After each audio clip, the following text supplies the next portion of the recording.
মেয়ের পরীক্ষার পর ২ দিন বাবার বাসায় বেড়াতে গিয়েছিলাম। কি করলাম, কি খেলাম, কোথায় গেলাম এবং কে আসলো তা নিয়েই থাকছে আজকের ব্লগে। সো হ্যালো এভরিওয়ান, আসসালামু আলাইকুম and welcome to family lifestyle.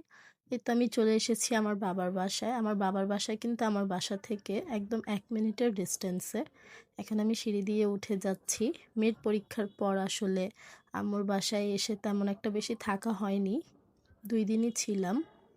এই যে এখন আমি ঢুকে গিয়েছি ঘরে। এটা হচ্ছে আমার আম্মুর ঘর, যেটা আমার ছোট বোন খুব সুন্দর করে সাজিয়ে রেখেছে। এখন আমি আসার পরই আমার ছোট বোন আমাকে নাস্তা দিয়ে দিল। তো এখানে ছিল চিকেন সমুচা ছিল, তারপর ছিল সিঙ্গারা, আর ও যে সসটা বানিয়েছিল সসটা এত বেশি মজা ছিল, আমি শুধু সসটাই বারবার খাচ্ছিলাম। তারপর সন্ধ্যাবেলা চলে এসেছিল আমার মেজো আন্টি। আন্টি আমাদের জন্য তালের পিঠা, তারপর বুট, আলুর দম, আরও নিয়ে এসেছিল বিচি কলা, তারপর ছিল অনেক মজার ৪ রকম ভর্তা।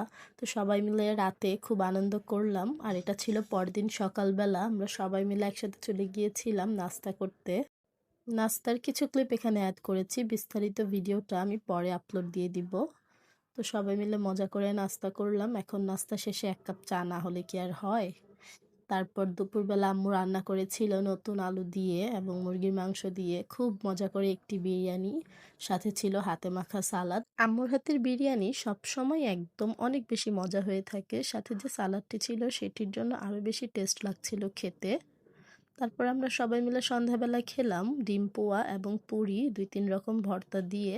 তো আজ এ পর্যন্তই, বিদায় নিচ্ছি। আল্লাহ হাফেজ।